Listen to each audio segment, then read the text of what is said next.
My apologies, Grey Lodgers. This is Jin the Ninja from obviously this is a Plus Ultra series.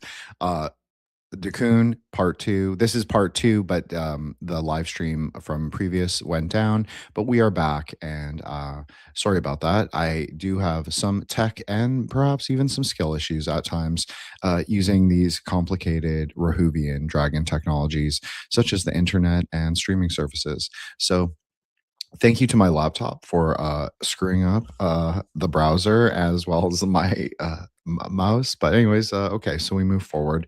So I don't even remember where I was at because I kind of rage quit as the I saw the browser crashing before me. Hey, Cassandra, of course, our our Chibiusa, our daughter from Yesod, from the moon, our Lady Babylon. Thank you so much for coming and always supporting me and always supporting the show.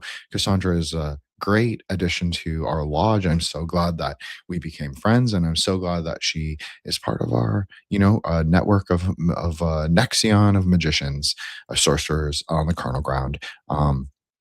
Please check Cassandra out. She has a 15% sale right now on her Etsy. I believe that's on her Etsy and tarot services, as well as she's also a content creator with her own channel and her own stuff. And she also has an upcoming episode on Threshold Saints, which is going to be really cool. I just have to the reason I've been a little slow in editing is simply because the same technical issue has been plaguing me for a couple weeks. But again, I will get it out, I promise. And everybody can look forward to that.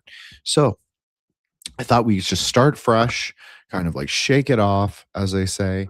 And we will, this is, so I put an image up on screen. So I think we were talking about soul complexes now that I recall. So this is as I said, the soul complex is more complicated, no pun, than is initially understood by a lot of scholars. So this is probably the best distilled. You're most welcome. This is probably best, and shout out to our mysterious Japanese dwelling Nihongo enjoyer bro, Don Lander. I was going to call him his name, but I won't. But anyways, yes, shout out to him. So okay, for the inspiration for this series. Okay, so on screen, I put an image of Datuk Gong. Datuk Gong, well, this is actually Tuti Gong. So let me back up. So Tuti Gong is the Chinese deity of the earth. Now, what kind of earth? So we're talking about animism and relational ontologies. And we are talking about a grandfather who lives under the roads or the hill. This is often like if you go to Singapore, there's a lot of places called Bukit. That means hill. It's the Bahasa word for hill. So they're kind of genus loci. That's what he is. He's appointed by greater heaven, appointed by the Jade Emperor or God sometimes, and he is. There are multiple grandfathers under the earth, multiple genus loci, multiple Datuk gongs or 2D gongs, and you'll see this is a syncretic image that I put up, that I posted. He's accompanied with these sort of sub saints, and I am calling them saints because a Datuk.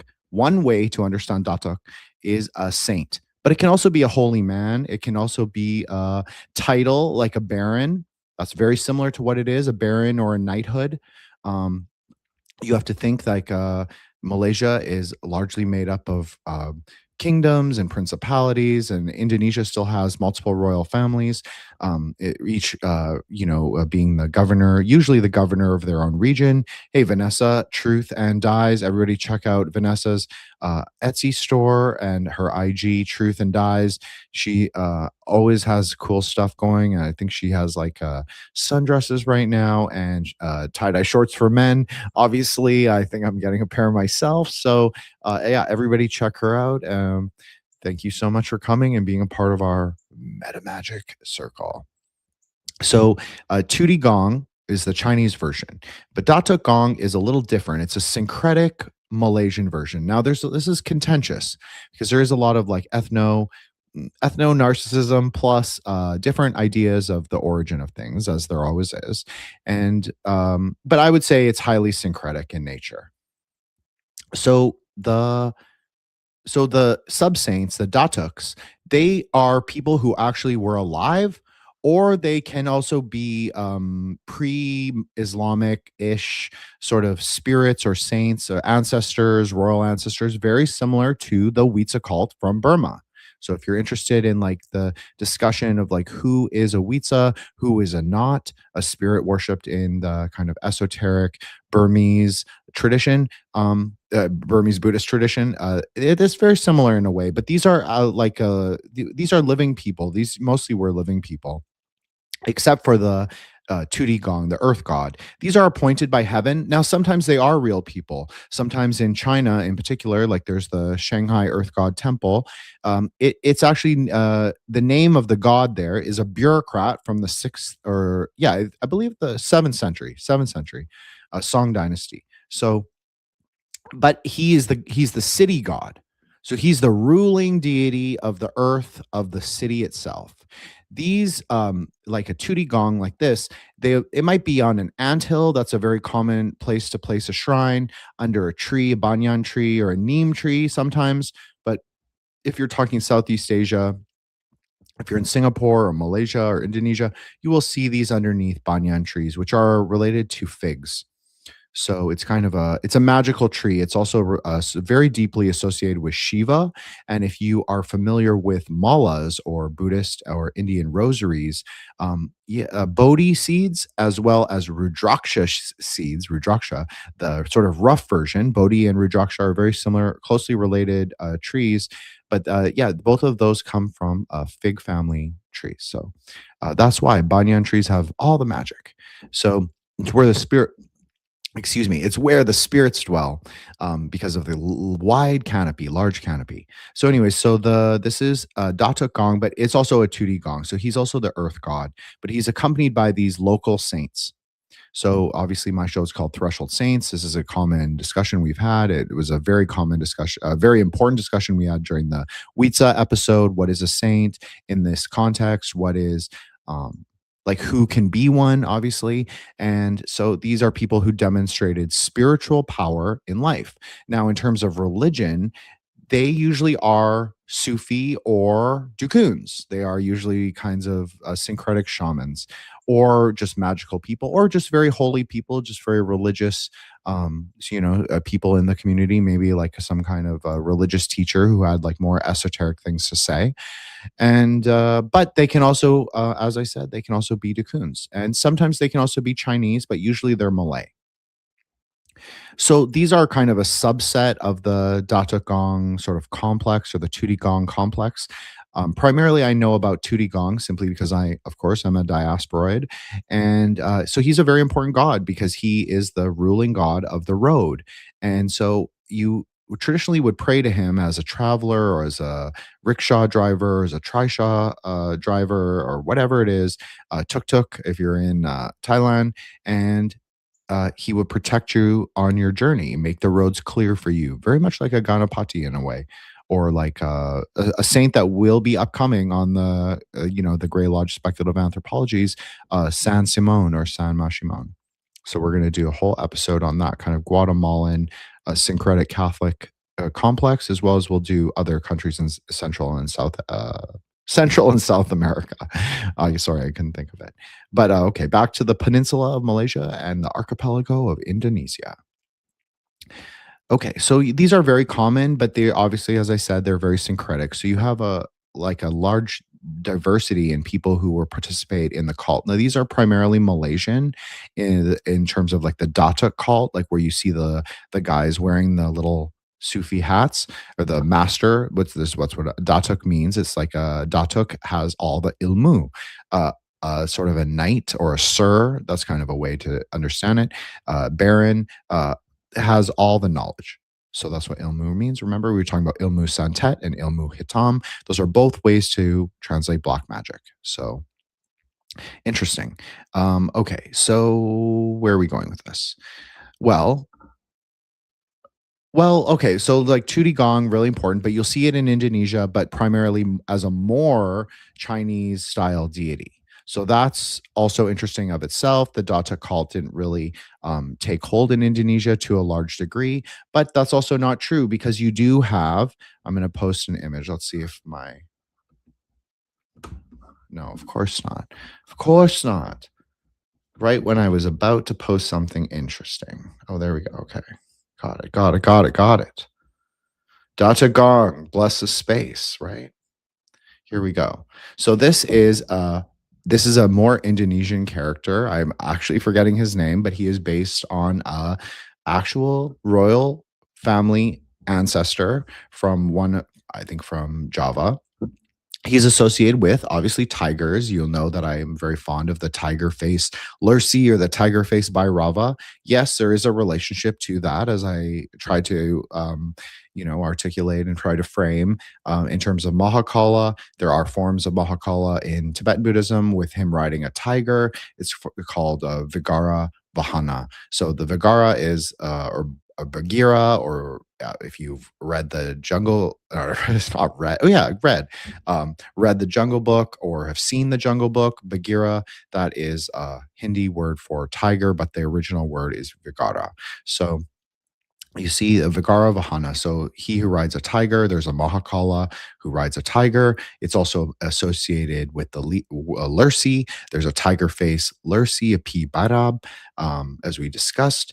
And he's very important. So this one is actually it is an actual figure. So this is interesting, maybe. And this is where I was maybe trying to go with the discussion of Datuk Gong and Tudi Gong. They are appointed by greater heaven. So this kind of royal ancestor who was a real king, actual flesh and blood at one time, even though all history is somewhat speculative, he was a Datuk and also a Dukun. So he was like a great wisdom master, you could say, a wisdom scientist, like a Witsa, a wizard, and he commanded tigers. Tigers have a deep association. Maybe I should have gone into this before, but tigers have a very deep association with Dukun and with the Malaysian version, the Bomo, because the tiger is said to be a reincarnation of the previous dukuns or bomos that don't become datuks, that don't become saints to be worshipped. Okay, so the soul of a tiger is said to be both of the dukun, but then the dukun also takes on the soul of his tiger life. So he's a bit of both. You could say the ruling spirit is the tiger spirit, but he's called a man's name. That's one way to understand it. Okay, so it's also very important because the tiger itself is a Kistrapala. What is a Kistrapala? Well, if you've listened to the Grey Lodge, you probably know what that word means, actually. But if you have never heard the spaces or my show or anything that I've done, then you will, or you're not a Buddhist, maybe, or not, familiar with the Sanskrit. A Kistrapala simply means the field protector. It means the sort of protector spirit, not necessarily the genus loci, but it can. It's the protecting spirit, the kind of governing spirit of a specific area, usually associated with a forest or a mountain.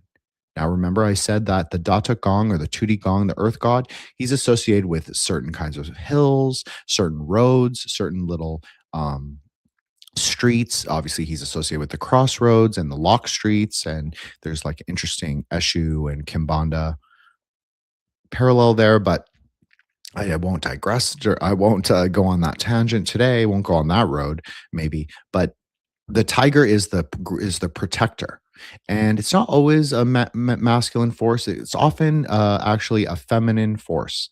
And interestingly, if you look at depictions of Chandaka, so we discussed in the part during the but we'll call it the pre-crash live stream, the which I will splice together, obviously, for the next for the when I release it on the regular feed. But the Chandaka, that goddess, often will ride a tiger, whereas Durga will often ride a lion. So this is a simple iconographic sort of difference that you can use to understand that those are two different characters, two different names, but deeply interrelated. So basically, When Chandika rides a tiger, she is much more tied to the natural forces, the arising dakinis of the land. And sometimes, well, the one Indian way to understand the tiger mount, this is not the Buddhist way, and this is not even a deeper tantric way, but this is more of a village, black magic, as we call it, Ooga Booga, jungle shamanism way, or jungle tantra way, is that the tiger requires the offering. Remember, we were talking about relational ontology and sort of the Malaysian soul complex, and how you have to recognize the ritual prescription, meaning that the ritual offerings, like what they give to the spirits in Malaysia, like which is traditionally rice cakes and alcohol sometimes, and incense and candle lamps, just like with Buddhism, just like with most esoterica. So they obviously, Buddhism, because I practice Dharma, and the whole speculative anthropology series on Southeast Asia is about the undercurrent of magical Buddhism. But I digress. They so the even the offerings themselves have a kind of animus, have a kind of animating force that allows the deity to take form, to take shape, to arise. So the tiger, in a way, requires a sacrifice or offering. However, there's totally vegetarian ways to do this, and I'm not even suggesting that anyone do it. I'm simply saying, from a historical and practical religious, iconographic, art history, a framework, that's how the tiger mount is understood. But in Indonesia, it's actually not quite that. As I'm saying, the it's much more closely tied to these masculine figures, these dukuns, these sage kings, sorcerer kings, and the tiger in this case is associated with the deep forest. So a Kistrapala, a field protector, he has to protect the forest from both human and supernatural entities, as well as govern the spirit. He is the Raja, the king of the forest himself. So he rules all the beings that dwell within it. It's very much like a Mahakala. Mahakala again rules all the beings of the carnal ground, and the tiger rules all the beings in his mountain or his specific forest area that he is the king of, which is very much how Malaysian and Indonesian royalty works. They have like little regions, little kingdoms, little principalities. They're called different things, and they are ruled by like a one particular royal family, and where their territory ends, another state usually begins. So, yeah, it's very similar to that in a way. And you can see there's a parallel in the sort of deeper tantric understanding of the reality, and also the physical cartography, and also politics, as well as um, sort of the metaphysical positionality of these sage kings. Whether the descendants of these kinds of figures are magicians or not, and I would say probably, because it's very, very common, right? It's very common in the peninsula and in the archipelago, um, for these for these people to all of the people, everyone basically believes in magic. It's a very high, it's a jinn brain, DJINN. It's a very jinn brain society. I'm obviously not using that as a total pejorative, not just because of my name, but also because I don't see it as being just like village superstition. Of course it can be, and of course it can be taken in rather transgressive and antinomian, and so a lot of times unproductive and non-generative ways. And I tend to think of myself as moving in the aeonic direction. Of course, Aeon of the Daughter. There are other aeonic ideas that we've discussed many times, but that's the primary one and the primary formulation that I tend to believe in myself. I mean, it's not that I tend to believe in it, I do believe in it, but that's kind of neither here nor there. I always posit it as a speculative framework, but I try and think of my magic in particular, if there is such a thing, as being aeonic.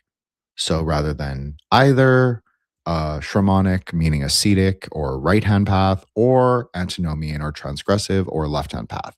It's not centrism, it's gray. It's a bit of both, drawing from the best ideas and discarding the rest.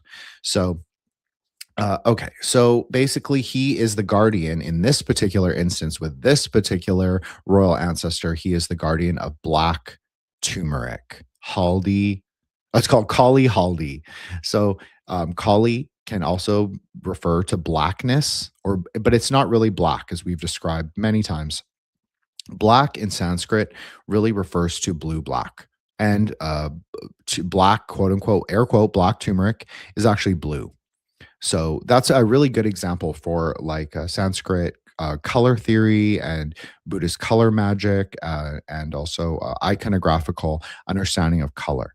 So this is the most important medicinal plant in jamu, which is Javanese and Indonesian medicine, although they have different names for it on the different islands. Like the Balinese medicine is a little different. It's more related to Tamil Siddha medicine as well as Ayurvedic. But every island has their influences, and it's all very syncretic. It's not just like pure, like we was Kang Indonesian like Aryanism. It's more complex than that. But Kali Haldi is the most powerful of all the turmerics, and it's a great protector against ghosts. It's very, very fragrant in the sense it smells like camphor. There's another very closely related turmeric ginger plant called galangal. So galangal or galanga is also burned very frequently to dispel evil spirits. When you can't not get the black turmeric, you will burn galangal. So galangal is very, very fragrant, very pungent. It smells like a little bit of ginger, strongly of lemongrass, also of camphor, and it has like that high fragrant note of turmeric. So by itself, it's actually a great exorcism incense. So maybe that's a practical magic note for all of you. Not that most of you will have galangal. Maybe you will. Maybe you'll surprise me in your cupboards, but you want the whole thick slices. You don't want the little, when you go to the when you go to the Botanica, oftentimes if you buy galangal, it's either in these very, very hard, like rock solid little root pieces that are great for medicine bags or mojo bags or whatever. But that's not what you want. And you don't want the little cut and sifted pieces either. They're almost, it's not freeze dried, but they're very small and they're very dense, hard. And so you don't want that either. If you're going to really burn it, you want the slices that you get at a Filipino or Asian grocery, because those will have the most retained fragrance. Of course, you can break up the roots you get, like the bigger roots that I described from the Botanica that are used for pocket pieces and mojo bags and that. But the Botanica quality herbs is usually kind of low. They don't have a lot of living vitality. This is a very important part as we discuss, like the living vital system. That is, I didn't really get into that actually. So maybe this is a good transition point to do that. But there is a Malay conceptual idea of the kind of vital soul or the vital spirit of all things. And that is really what is the governing structure. So it's not really the, normative or Sufi understanding of unity with God, but perhaps more aligned with the Sufi idea of going into unity with God, but it's not really quite that either, but it can accommodate that. So the idea is more that everything possesses a vital force, both seen and unseen, but the spirit is not, again, necessarily awake, like the division between Mahakala and Shiva. Mahakala is the god of the waking mind, the night sky, the storming sky, the tempest. He's, angry and laughing and wrathful. And Shiva is the god of the sleeping mind. He is the ascetic. He has gone off to the carnal ground of ultimate reality, abandoned all the hosts, all the ghosts, and all the humans to meditate. That's basically what it is, because he's trying to escape samsara himself. But there's a paradox, because he also can be said, at least at one layer of reality, to create samsara through his own mind. That's interesting, right? Okay, so we're going to talk about, so that was a soul complex. So there is a kind of animistic layer. I don't really like the word animist myself, or the label animistic or animism in general. I think like with Hinduism, I think it's very misunderstood. I think it's misapplied. And I don't actually think it makes a lot of sense to apply it cross-culturally. I would rather talk about things in terms of practical ideas, because most people, like, yes, if you listen to this show, especially, like, I know I'm rolling solo tonight, but when I am joined by my extremely brilliant co-hosts, all three of them, when they come, you'll hear a lot of the sort of, we get really deep in K-ball, deep in sort of the, well, lately we've been talking a lot about Hellenic ideas and planetary ideas and Yetziratic, like astrological ideas to sort of work through the hermeneutic of reality. But most people don't have these kinds of not that we're rigid, we're not, but most people don't have extremely rigid conceptions, especially in Southeast Asia, of religion um, or of how the universe works. Of course, there are ruling religious concepts, but whether people ascribe to them or not is a very different story, as we discussed in the Lurcy episode. What is popular esoteric Buddhism is not necessarily of the monastery, but the monastery recognizes in perception um, the practices of the people to be real, as well as like like a kind of active, we'll call it active force in the world. So people's interaction with spirits. So maybe there is a relationship between like the Malay and the Thai stuff. And of course there is. There is a deep layer. And that's why I suggest that you read those two books that I mentioned at the beginning of the other stream, because it will lay the groundwork for all of this thought and how it comes together. So you basically have the introduction of Islam, but it ran concurrently with the introduction of Sufism. So you could say that all the Islam that took root in the archipelago and the peninsula both, was deeply esoteric. And perhaps this suits the Malay character. And obviously, they were tantric and Mahayana Buddhists previously, before, and also they practiced Vedanta and Puranic popular religion, and they had Indian tantras as well, very extensively, as we mentioned. So maybe Sufism was the right kind of, it's the right cosmological framework to sort of get them into, I don't know, closer to God, I guess. One way to think about it.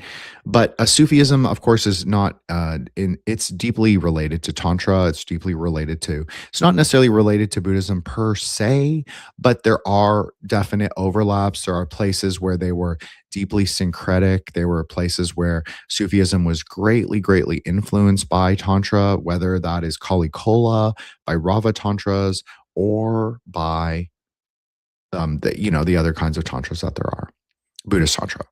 But it's also like, it's, as I said, and just like the Buddhism and Tantra has a relationship to Kabal and Jewish Kabal, Sufism though arose a lot later.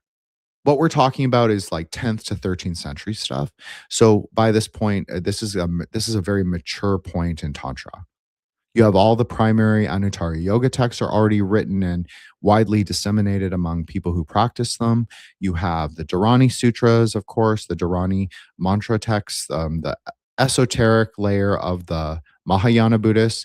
You have the various, we'll call it adamantizing practices of what we're calling Theravadins, but that's not really a thing. But we have to also come back to this idea of Theravada. So if anyone's listening, don't let me forget. Okay, so yeah, Sufism is a late entry point. They've already had Shaivism. They've already been introduced to Shaivism and various streams of the Kali or Durga, at least the Durga tantras, or ideas of Durga within Tantra. Whether that is exactly the same, and she is syncretic with that witch figure named Rangda, so she becomes a Kali-like figure on her own, but she's not quite Kali either. So as I said, it's an intermediate stage between Durga and Kali, which does actually parallel the Central Asian chronology of how Kali came into being. Because Kali is really a form, it's not a form, she is a part of Chandaka. You could say that. So Yeah, and if you're really interested in this concept, you can go listen to my series, my 11-part series on the Mahavijja. If you want to find that, it's hidden somewhere on the internet. But at least one part of that is on the Threshold Saints feed. Kurukula, Princess of Fire and Flowers. Although that doesn't talk about Kali, that is part of that series. So you can go if you want to dip your toe in. Maybe that's a good starting point. Anyways, okay, so Sufism introduced in the 13th century, but then you have a reintroduction of Buddhism, even before the sort of the Sufi, we'll call it the Sufi expansion. There was a reintroduction of Buddhism, but it was not either Mahayana or Tantric because both of those things already existed. Mahayana largely replaced by more popular Puranic worship, worship of Vishnu in the various avatars. You'll see for the posters, the title cards for the spaces, I used pictures of Ogu Ogu. So these are effigies that are made in Bali, so Balinese Hinduism. Balinese Hinduism again represents, I don't know if I said this, so I shouldn't say again really, but it's again in the sense that it represents a chronological transition point, very accurate, like very well represented in the continuity of popular religion as practiced in Bali, but it represents a sort of a transition point between all of these things: Upanishads, Puranas, Vedas, and Tantras, as well as the addition of various other figures. That figure I named, Rangda, the witch, the evil witch of the forest, as well as Barong Ket. Barong Ket is a very important figure, someone I grew up, I've never really discussed it that much, I don't think. I don't believe I have, but anyways, it doesn't matter. Baronket is the lion-headed god who is the protector of the forest. He's sometimes called a sky lion or a spirit lion, but he's not really a lion. He's really more of a chimera, but yeah, he's kind of a chimera, but he's kind of a lion too. So there were lions on Java at one time, but I'm not sure it necessarily refers to a lion, but it could. It definitely could. It could also refer to a tiger. Sometimes that is how he's understood as well, of course. Tigers being the ultimate Kistrapala, the field protector, the sort of forest protector, the local god of the forest. Also the Dukun, right? The Dukun spirit. What is a better Dukun spirit than a local god of the forest?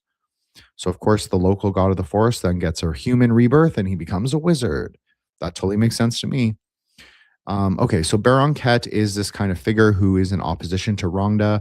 And so why am I bringing this up? Because a lot of the stories are drawing from the Ramayana, from the Bhagavad Gita, from the various Puranas, from the various Upanishads, but they're also drawing from local ideas of those same things. So why am I saying that? Because there's one way to understand Baron-Ket, this lion-headed god of the forest, to be a kind of Vishnu figure. So very much like Naram Simha. Naram Simha, most people don't know this, or most Westerners don't know this, but Naram Simha, the lion-headed deity that is also known as Vishnu, is actually also a Buddhist deity. And they are not, one isn't necessarily older than the other. It's kind of interesting, but he's not a common tantric figure anymore. He's not really commonly practiced in Tibetan Buddhism, but he is still practiced in Southeast Asia, probably because the iconography exists.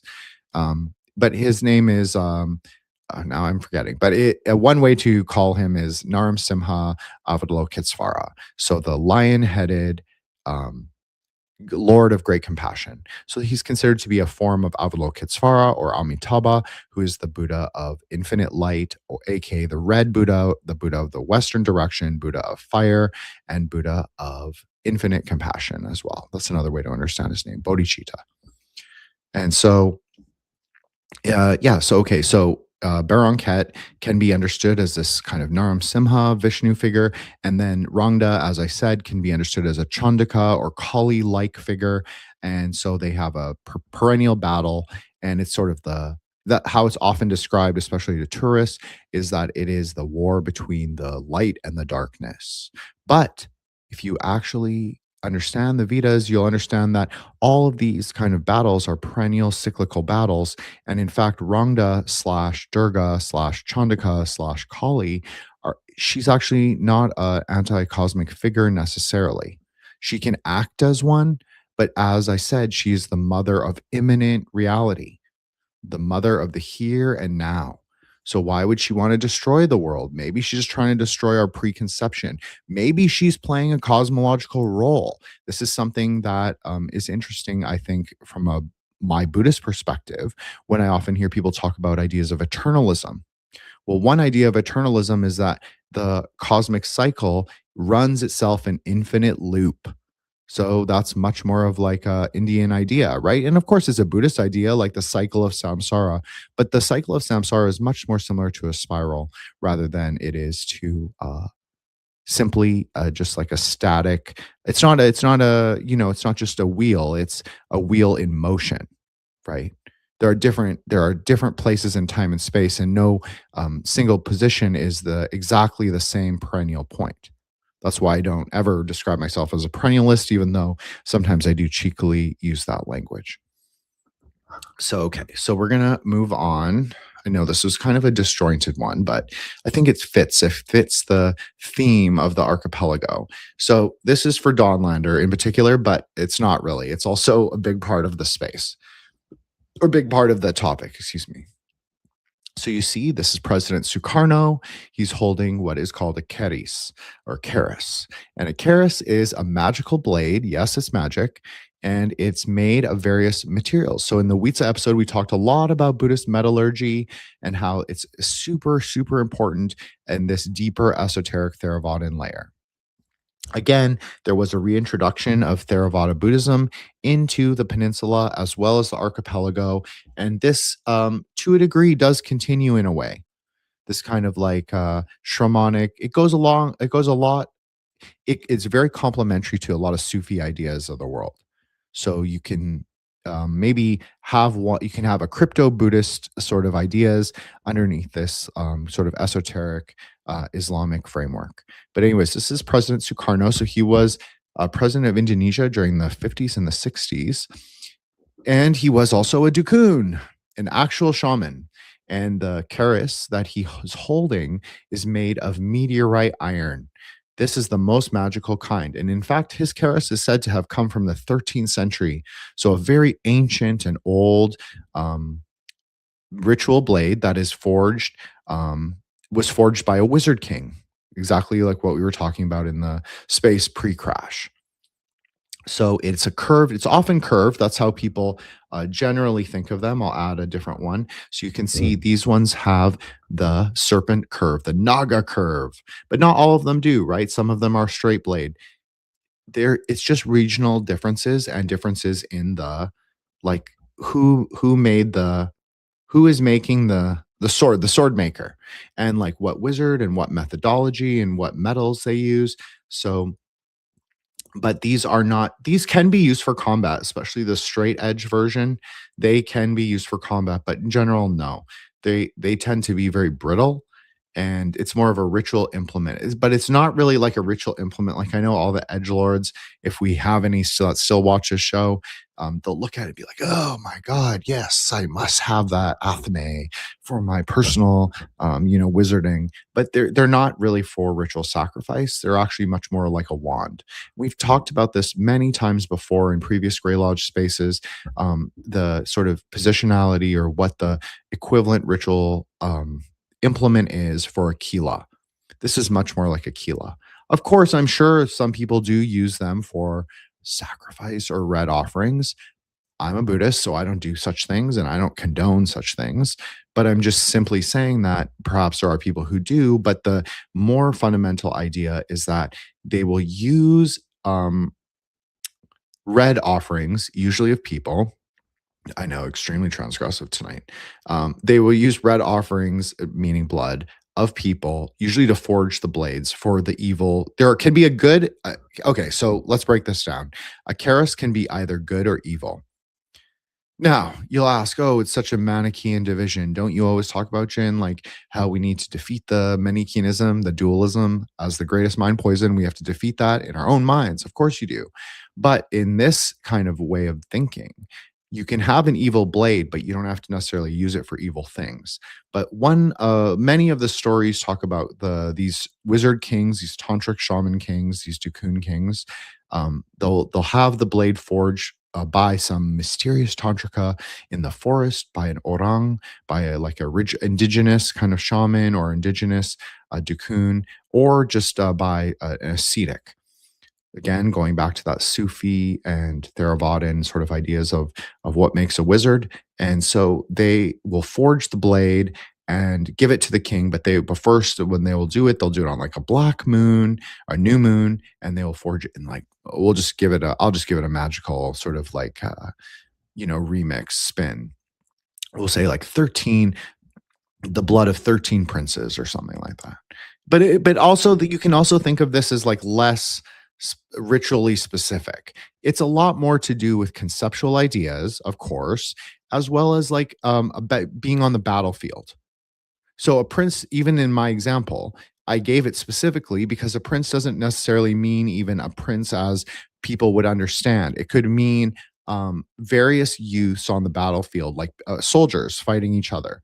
So if you sort of wipe the blade in their blood, that would give it to them. That would give the blade, imbue the blade with a kind of ritual potentiality. Now, one thing that we often talk about, as I always post usually on the title cards for the spaces, turn thunder into diamond, right? Well, another way to ritually activate the blade is to have it be struck by lightning. And it will be struck by lightning at specific times and very specific places, the Mahasmashana. And one thing I should mention about the battlefield, since we're talking about sort of the battlefield as this kind of ritual space, the battlefield is also the Mahasmashana. The battlefield is also a kind of carnal ground. And who rules the battlefield in a tantric conceptualization? Durga, Chandika, and sometimes Kali. She can also be a battlefield goddess. So you could say that that's her sort of Netzach Gevurah connection. That's when she's both. She's both the goddess of Mars, war, as well as the resplendence of Venus, the diamond, the fortress. So that's basically a Keras in a nutshell. And okay, so we're going to go back to our President Sukarno. So President Sukarno was a third positionist. He believed in this formulation of Indonesian civilization called Pancasila, which means the five roots. So it's like race, religion, various things. And he said that there are five each. So he sort of built out this mandala, you could call it, of five categories. And each category has five different permutations that are allowable under the unified identity. So it's a very Sufi idea, maybe in a way, or Kebatinan at least, or Kejawin, which is Java. It's like a less formalized form of Kebatinan, which is more Javanese. But anyways, so he formulates this kind of like five-spot mandala, five-spot pattern as being sort of like the root, the sort of tree for all what Indonesia could be as a civilization. So you see here, he's giving whatever Fidel Castro. I couldn't even think of his name. I'm so sorry. Fidel Castro. He's giving him a keris. So ritually made blade. I don't know if it's an ancient one or if it's a recently made one. Now he is a Dukun himself, Sukarno, right? But he also employed various Dukuns to help with state functions. So this is very common. This is so common, as we discussed innately, like not innately, inherent with the Witsa series. The relationship between the Witsa, the wizard saints, and the actual state is inseparable. This is also true for Indonesia. As I said, it was originally ruled by tantric wizard kings. So if the lineage is tantric wizard kings, not every king, of course, or not every ruler is a wizard not every king is a wizard himself. So if he's not a wizard himself, he has to go get the magic from the people that have it. So this is also part of it. Supernaturalism, curses, magic, shamanism, psychism, um, all the tools of the hyperspace kingdom, they availed themselves of it, Tantra, etc. So you see, he's giving him it. He's giving him a Karis because the Karis also signifies that kind of wizard kinghood. It's kind of a way to demarcate a kind of royalty. Remember, we were talking about Datuks, sort of like as barons or as knights, as a sort of title. And in Malaysia, a Datuk is a baron or a knight. Like people can have that title.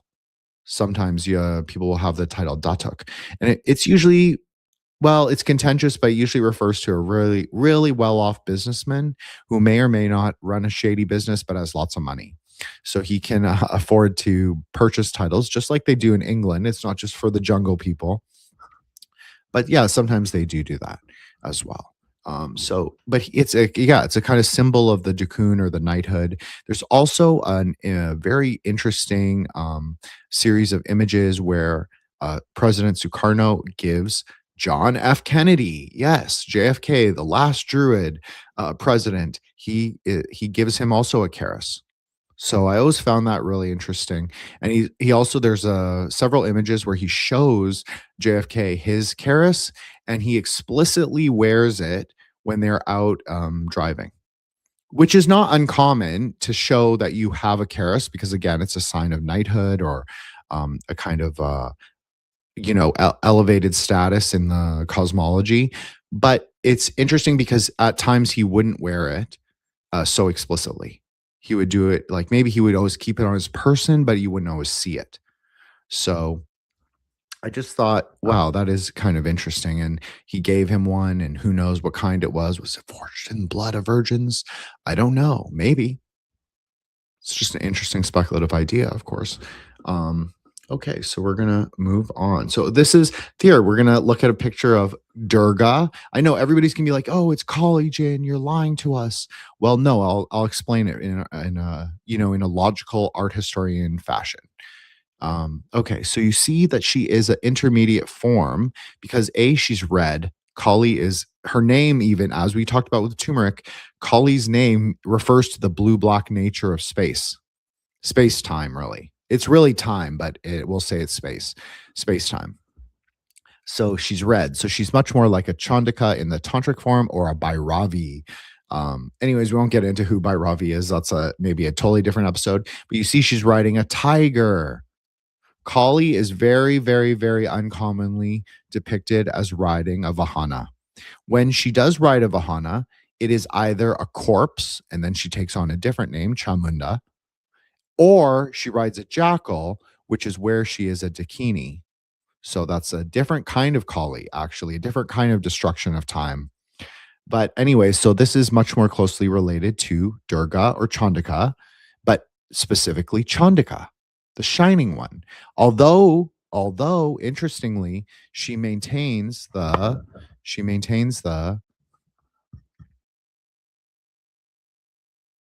sorry, mic issue. She maintains the iconographic depiction of the lolling tongue, where it's like sticking out. This is from the Kalika Purana. So this is a very important text about the goddess Kali that probably came about in like the 6th or 7th century. So it's after the Devi Mahatmya Purana, where Kali is also described as part of a form of Chandika or Durga, but not necessarily her own distinct figure of worship. So, but by this point, by the time of the Kalika Purana, she is her own distinct cult figure. The destruction of time, so you can see the division of anyways, this is old Grey Lodge lore, but basically all the goddesses can be thought of as representing the divisions, the Aristotelian divisions of how the universe is or works. So Kali is obviously the destruction of time, Mahakali is the destruction of cosmic time, and Chandika is the way out, perhaps.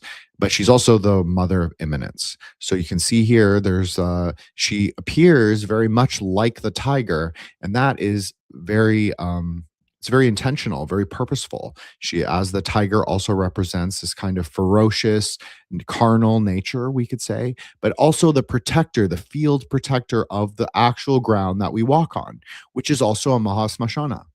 I know people will be like, well, I don't live on a Mahasmashana Jinn. Well, in a way you do, because all samsara takes place on the grounds that we dwell. So at times, the places that we live have been graveyards, carnal grounds, things have passed away, people have passed away, trees have died, plants have died, and the cycle continues. So this is her arising from that kind of space of time, the destruction of time, meaning the movement forward in time. Meow. That's for Cassandra. So if anyone listens back and wonders why I said that, that's why I said it. So basically that's what it is. So she is the sort of primordial mother, but she's unenlightened. It's a very important distinction. She's unenlightened in the Buddhist way, and maybe even in the tantric way. She's unenlightened. So she's very, very ferocious. She only plays her cosmic role as the destroyer of demons, but in and of herself, maybe she's also a demon. Maybe you could call her. I know we've got a lot of Warhammer 40K fans, not only in the lodge, but among perhaps the co-hosts as well. Perhaps I don't know anything about that, but you could call her Slaanesh. But she's not necessarily evil, but she's Mamos or chaos personified. So she's a very ferocious being. But this is the figure that they predominantly use in modern sort of Balinese, what we'll call tantra, but it's not necessarily tantra as in coming from text. For something to be tantra, it actually has to be related to directly to one of the tantric texts. That's something that I've discussed with Solar many times. Is this what tantra really is? Well, it has to come directly from bina, textual understanding, and then also experiential practice, hokmah. It has to be those two things brought together in synthesis. A sort of historical wisdom science with the kind of ecstatic practices of the upasaka or the tantrika on the marga, on the path. So just give me 1 second. Sorry, guys. There. Okay. Sorry about that.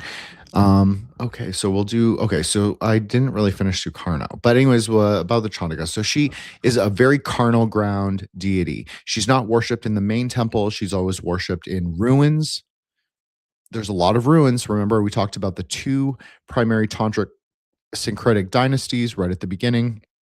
One from Jawa, one from Sumatra, but also Bali has its own sort of historical complex. But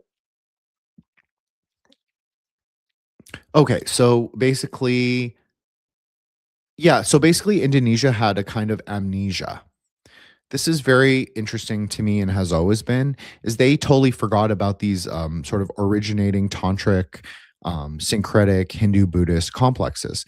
The kind of 17th century colonialism from the Dutch and the British and various other factions. Basically, but at that point, well, okay, so there's two different sort of schools of thinking. One is that the tantric complex had totally disappeared from cultural memory. So that's one way, right? One way of thinking about it. But but then there's another that colonialism itself partly erased the memory.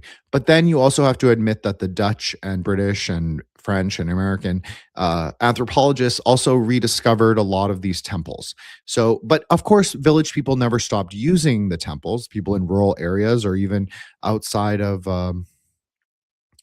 outside of the major cities, they never stopped using these places. So Rangda or Durga or Kali, but they never call her Kali. Just keep that in mind. She is worshipped amongst the ruins, and you often see her statue in the Hindu Buddhist ruins. And so, but you also find her as like an object of worship, not necessarily.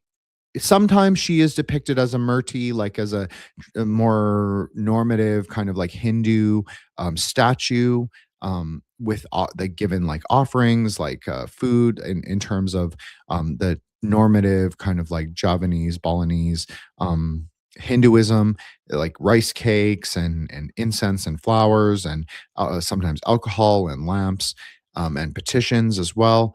But sometimes she is also just conceptualized, which is a more tantric way to understand it. But if you go to the Royal Museum, uh, I can't even think tonight. I'm so sorry. If you go to the Royal Museum in Indonesia, they will have like the National Museum, they have images of Bhairava and Mahakala. So you can see that they did clear like huge ones, big stone monolithic figures, like enormous. So you can see that they clearly did worship Murti style, but it's in Tantra, a deity really arises in your own mind. So even if you don't have a Murti or an image, as long as you have a textual understanding of what the deity should look like, you can go to the carnal ground or the graveyard and pray. So, anyways, we're gonna move on from that, but I think it's all interesting ideas because that is kind of what modern Indonesia. Maybe this is a good way to sort of return with a V to this more contemporary historical, Dukunery, we'll call it. Is that it's perennial in a way because obviously they're Islamic or Muslim or Sufi, at least influenced by, so we can call it perennialism in a way. So he's sort of revivifying, rectifying, and resurrecting these kind of tantric ideas of Indonesia, of the islands, of the archipelago. It's interesting to note that he loved women. He loved his sky wives. And so he did have quite a few lovers. And, he generally, which is probably common for wizards in a way, because there's a lot, they have a lot of accumulated energy. And the sky wives obviously can be vehicles for the goddesses or the dakinis in and of themselves. Like human women can be dakinis, but they can also be vehicles for the skywives. That doesn't necessarily mean channeling or mediumship or any of the things that people normally associate with what I'm saying. In fact, it doesn't really mean that. It's actually talking about the subtle sort of signs and symbols that the dakinis can give you that you are able to sort of cross into different margas and hermeneutics through reality, crossing the hyperspace kingdom. So, um, yeah, I think for having okay, well, we didn't really talk about the tiger uncle worship. Should we talk about that before we end? Yeah, I guess we can. We didn't even talk about Ogu Ogu. I didn't finish my thing on that either. So there's an Ogo Ogo image. So I did talk about it a little bit where I said it was like these tantric creations. They would make them out of wood and paper mache in the old days or bamboo. And then the effigies are also burned. That's a big part of it. So they would recreate these historical epics, Ramayana, Bhagavad Gita, et cetera, and but also include the local stories of Chandaka and Baranket, and they will burn it at the end of the night. So it's like a parade with all of these various demons. It's usually depicted as like these demons, but sometimes you'll see Rama or Vishnu or a Dukun or some hero or some Indonesian royalty of some dynasty. They'll be fighting the demons. Or Hanuman, you see Hanuman is very common. They'll be fighting the demons. So it's kind of like this story of the perennial cosmic battle. And then the effigies all get burned at the end, so they return, obviously, to the actual Mahasmashana, the realm of the imaginal. The idea is the Hokmah, the empty wisdom in space, they become returned very literally in the ash. So they enter into Pralaya, the destruction of the worlds, through the story and in the actual material manifestation that the deities take. If the deities are real or not real. And I'm not saying that they're not real. I'm just saying that this is a very Indonesian way to sort of understand the samsaric cycle.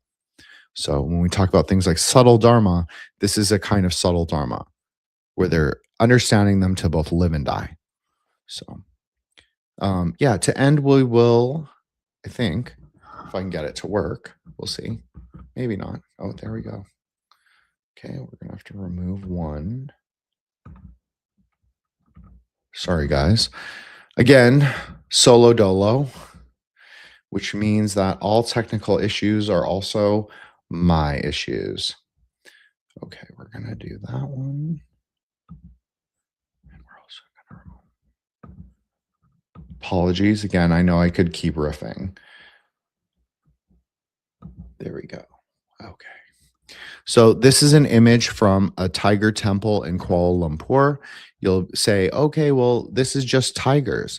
Well, the tiger at the very top of the hierarchy or the pantheon, he is called the Uncle Tiger. Tiger, yeah, yeah. So grandfather tiger is one way you could say. Um, so he is like the king of all the tiger gods. So as we said with the talking about Datuk Gong and the earth gods, that there are multiples, they're multiplicity, they exist in multiplicity. The tiger gods are the same, right? Because they're only genus loci of specific mountains and specific forest areas, territorials, territorial gods. So the king of the tiger gods is beyond good and evil. That's what he's called, beyond good and evil, because he does not subscribe to human morality. So in I was going to say Dominism, but that's not really what I'm talking about. Daoism, excuse me. In Daoism, well, at least folk Taoism or popular Taoism, which I would posit is Taoism. That's just it's a ridiculous sort of differentiation made in Western scholarship. But, anyways, the popular Taoism, the Tiger King is propitiated as a vengeful deity, meaning that he will enact karmic or cosmic justice on your enemies if propitiated in the correct way.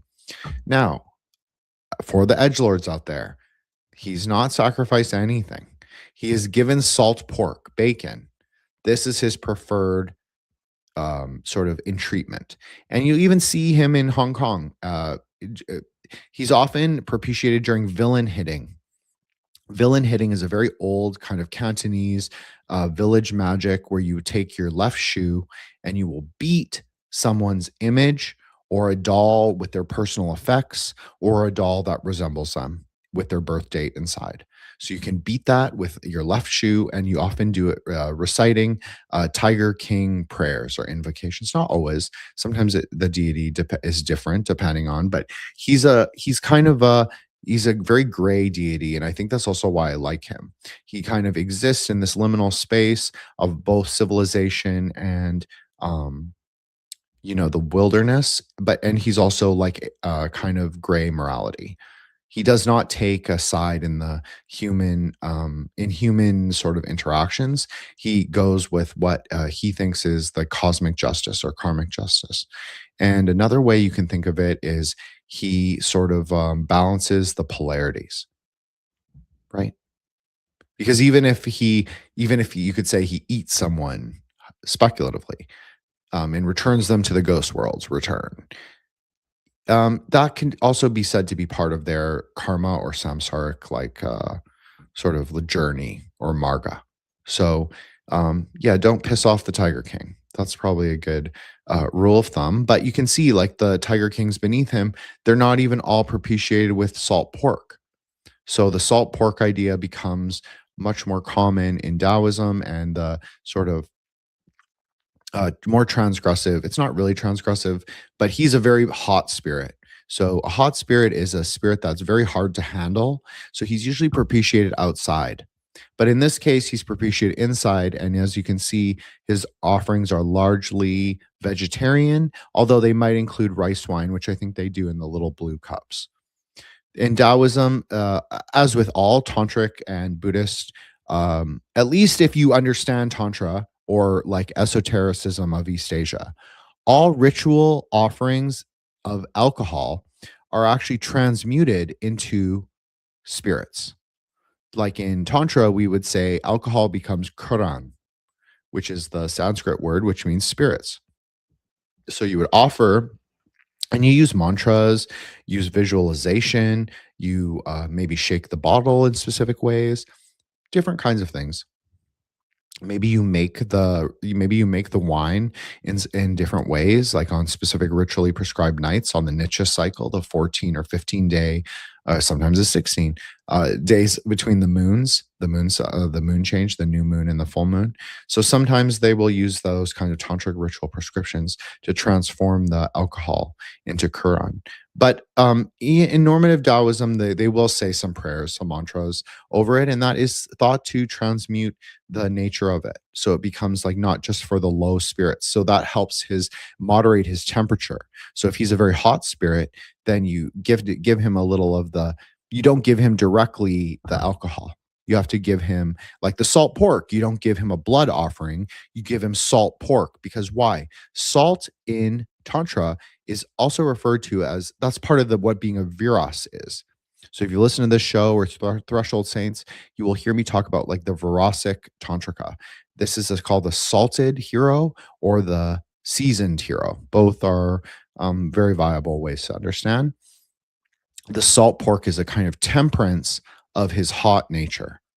So if you give him a rooster, which is another common offering for more black flag or exorcism rites or black magic, Taoist black magic, um, that will enact him to be very hot. But that also means that he can be very hot in your own life, meaning that it can easily rebound or, turn your life into chaos. So that's why he's given the salt. And that's why he's also given the ritually transmuted alcohol. Again, it's relational ontology. What spirit are you trying to invoke? Well, I'm trying to invoke the Tiger King Jin. Well, if you're trying to invoke which kind of which form of the Tiger King, which energy of the Tiger King, which octave? Of course, if you're a normal person or even a wizard, do you want to invoke the hottest, most ferocious spirit who's going to demand all of these things and maybe even your life if you don't acquiesce? No. You want to bring everything into temperance, into balance, into the cosmic. You don't necessarily want to unify with God. That's not my idea for sure as like a tantric Buddhist, but you definitely want to, especially in Taoism, we'll use a Taoist framework. You want to align. So this is something that you'll hear Eros say often: alignment with the planetary spheres. Obviously, I agree with like 99% of what Eros says most of the time in terms of like her planetary astrology and like her kind of alchemical way she thinks about it. It's very similar to Yetziradic astrology, as everyone from the lodge knows that I heavily rely on to describe reality. But I have to say that it's not about unity. It is actually about alignment with the cosmic sort of cycle. So are you moving in the samsaric direction? So that's more a Taoism idea. Taoism also posits chaos. Yes, the primordial grandmother, very Chandaka in a way, posits the primordial grandmother as the ultimate representation of the chaos. The Barbello of the swamp becomes the ruler of reality. So in a way, she is both the archon and also the one who gives us magic. Just like, and this is a very common sort of dharmic way to understand. The goddess gives us magic in her most ferocious, low consciousness state, in her state as the husk of the carnal ground, this grandmother who has given birth to all reality on the blood ocean. So all the ferocious, demonic, carnal ground beings within it. And she's spent. She cannot give birth anymore. She's a crookback. So that is when she gives people mantras, is when she's in that low consciousness. Because magic is really essentially, that's what the lesson is that magic is essentially non-dual. How do we use it? How do we employ it? That's what's upaya, skillful. So there's something to think about for Tiger King, I think. Okay, last one. So you'll see here, we're going to end on a saint note, which I think is very appropriate for the space and for the show in general. This is a true Datuk Gong shrine from Malaysia. So you'll see there are Chinese elements. There's a Chinese, you see in the back, all the Hansa is written, the Chinese characters are written on the red placard. This is actually a god name. It's the name of the gods or the city, not city god, the earth deity or ancestors, because it can be both, will be on the plaque. So it's the invocation of specific spirits by name. It's a very Chinese idea. And oftentimes in a lot of Taoist temples, they will not have any effigy of the deity. They will just worship the name plaque that is ritually made, but it's not necessarily looks like a sigil or anything. All of that is hidden, or it's like more conceptual. But the name done in the calligraphy, that is considered the primary vehicle for the deity to arise. But you'll see that there are also pictures of actual dukuns, actual shamans, in the shrine itself. And you can see he also wields a keris. So I didn't actually bring up a picture. I think I brought up a picture. Yeah, I did. Good job, Jen.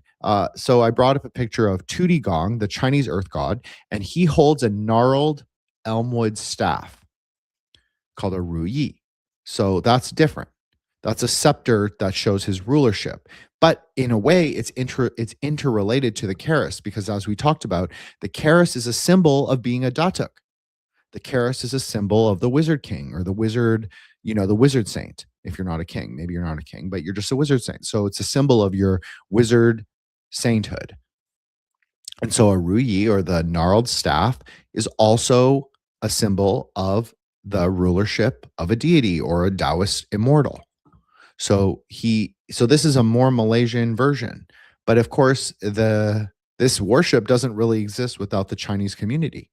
So, or the Pernakan or the Nonya, which are all mixed race. So you have like people bringing in both ideas for the last 400 years and very much embodying the kind of syncretism and Hapaboreanism of the region. So you can see that he's accompanied by all the different Datuks, and but he is the king. He's wearing the yellow, which is from Chinese, really, signifying his like imperial rulership of all the Datuks of the area.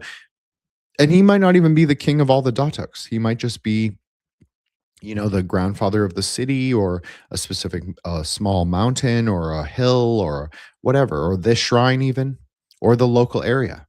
So that's why I wanted to open with the idea of unity versus complexity, because I think it's not just one or the other. It's not just Islamic. It's not just Hindu. It's not even just esoteric Buddhism, but I would say esoteric Buddhism again is the underlying foundational layer to it all. So I know this one was a little disjointed, but we will do it a part two, as we will do a part two to the Witsa, not Witsa.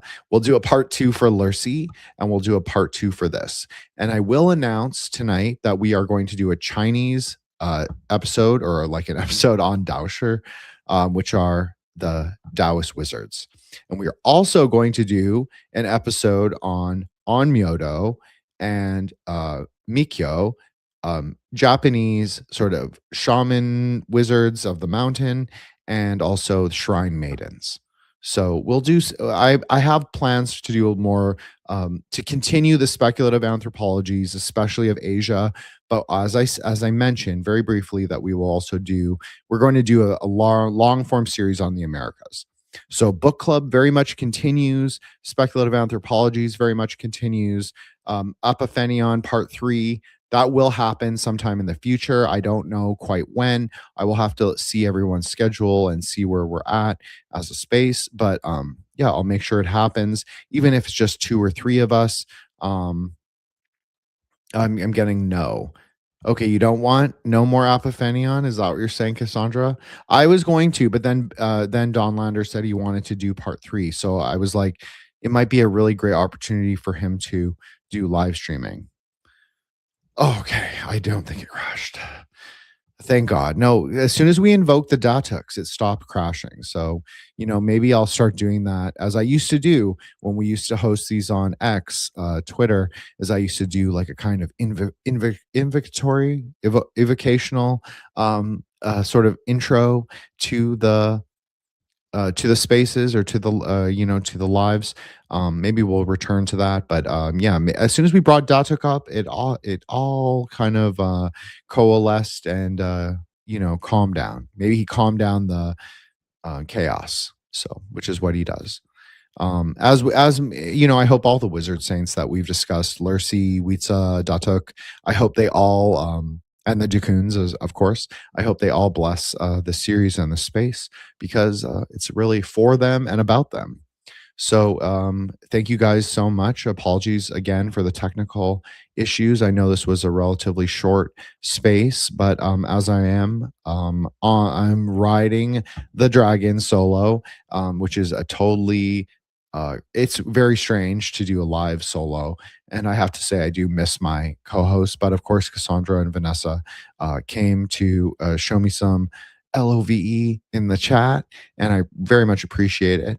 And but I'll shout out my co-host. So Solar Exile, good job on the hit tweet. Check out his Substack. Follow him. He's spooky, but he's a good guy. And then, of course, Joshua the Branch.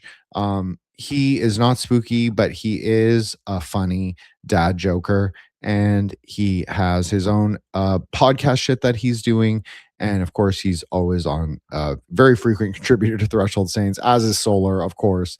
I think they've actually been on the same amount of episodes, but I can't remember.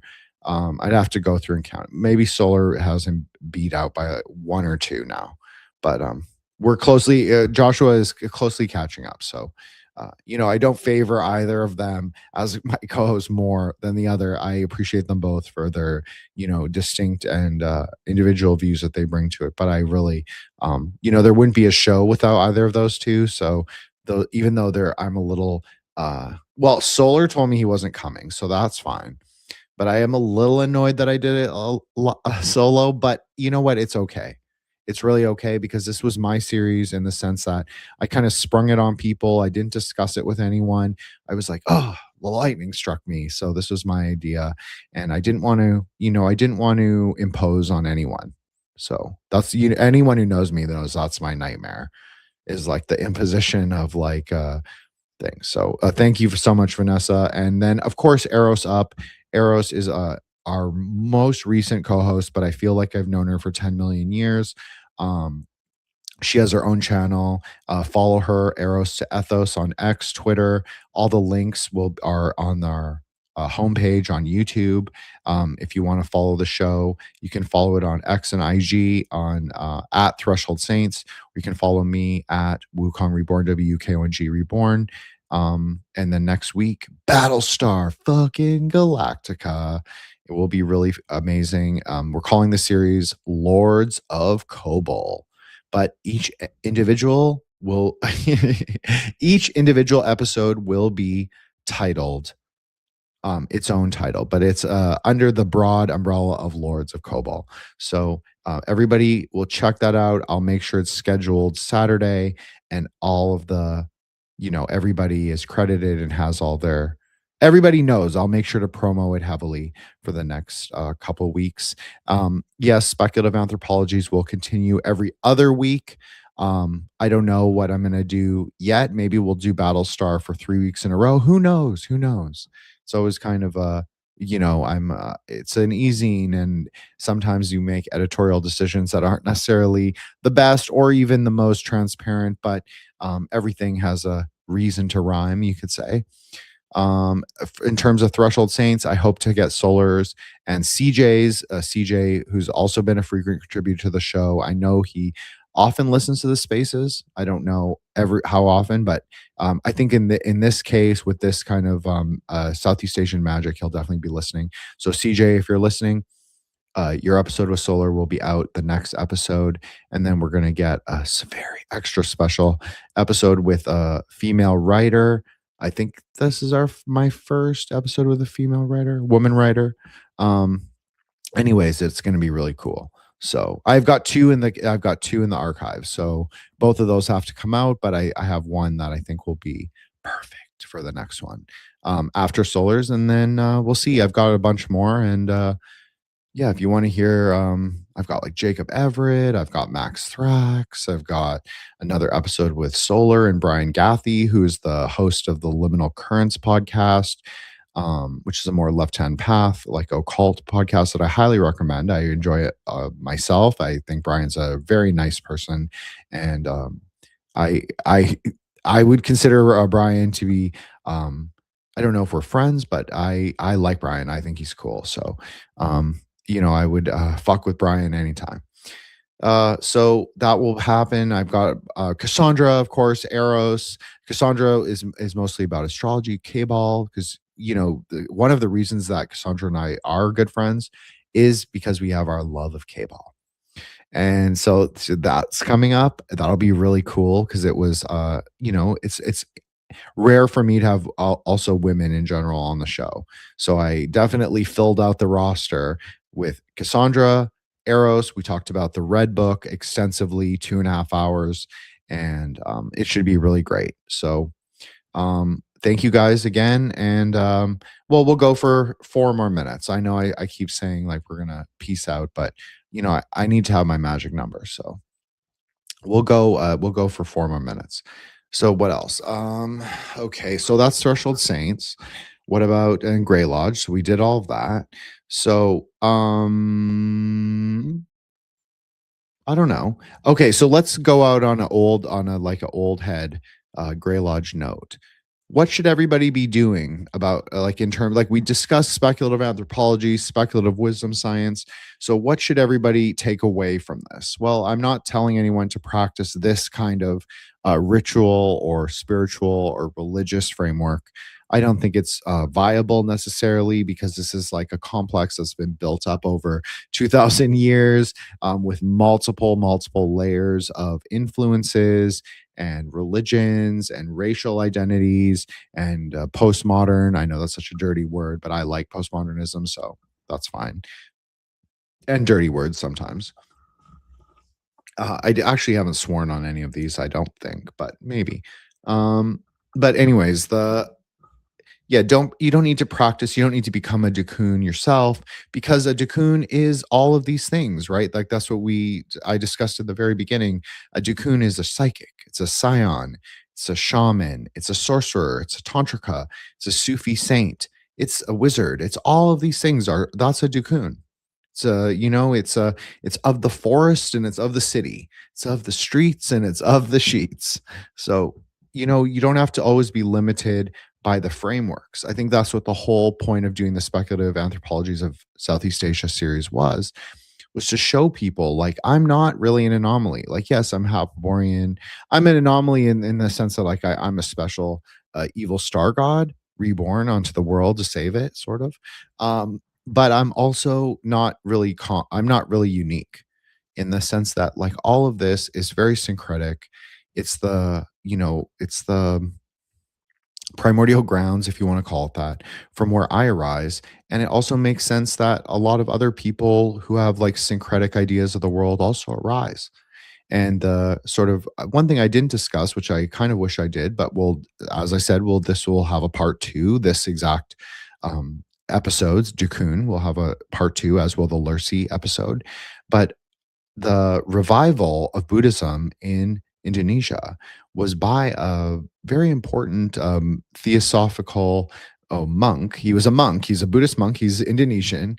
His name is Ajahn um, Janara Kita. Sorry, Ashin Janara Kita. I couldn't think of it. So he was a saint, not a saint. Well, maybe, but he was a very famous dharmic master, and he sort of repositioned Indonesian Buddhism to not just be Theravadan or Mahayana or Tantric. He actually said that there's a way to sort of unify all of the three yanas, and he himself had a PhD from the Theosophical University of Utrecht in the Netherlands, where if you watch the Occult Rejects, you will know that I believe that's where Dr. Justin Sledge went to university. So some interesting correlations maybe in the nature of reality. So with that being said, everybody meditate, everybody cultivate, if not righteousness and goodness in and of yourself, at least cultivate peace, tranquility, and also the primordial ground where all magic, all deities, all perception will arise. Everybody do that. That starts in meditation. That doesn't mean you have to stay in meditation the whole time, but meditation is where that's the place that you'll learn what magic really is and what reality really is. So, that being said, thank you guys so much. Peace.